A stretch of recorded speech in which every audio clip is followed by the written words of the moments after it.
गरबा शब्द आया है संस्कृत के गर्भ इस शब्द से। गर्भ यानी जीवन का आरंभ, सृष्टि का नींव।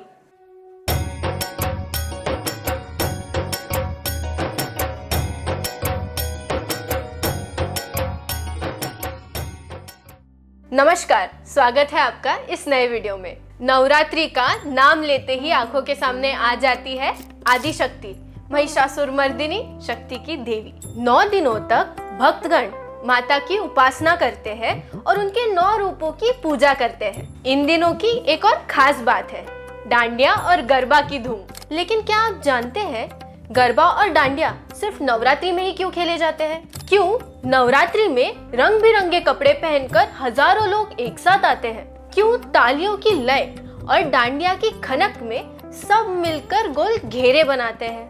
ये सिर्फ खेल नहीं, ये एक प्राचीन परंपरा है, एक कथा है। गरबा शब्द आया है संस्कृत के गर्भ इस शब्द से। गर्भ यानी जीवन का आरंभ, सृष्टि का नींव। पहले गुजरात के घरों के आंगन में मिट्टी के घट में दीपक जलाया जाता था। उस दीपक को कहते थे गर्भदीप। वह घट शरीर का प्रतीक माना जाता था और उसमें जलने वाला दीप हमारे भीतर की दिव्य शक्ति का प्रतीक। उस दीप के चारों ओर नृत्य करना जैसे जीवन के अनंत चक्र की उपासना करना।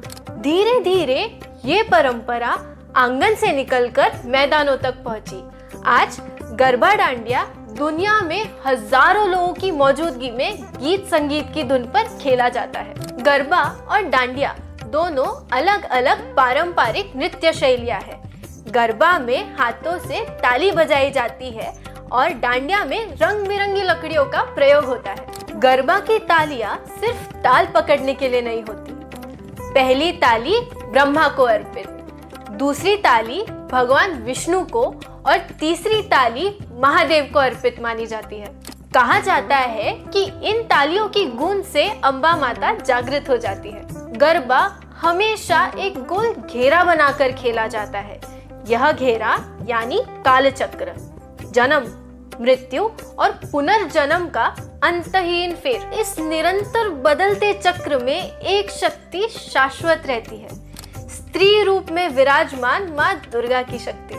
और इसी वजह से गरबा हमेशा नंगे पांव खेला जाता है, क्योंकि ये सिर्फ मनोरंजन नहीं, ये देवी का जागरण माना जाता है।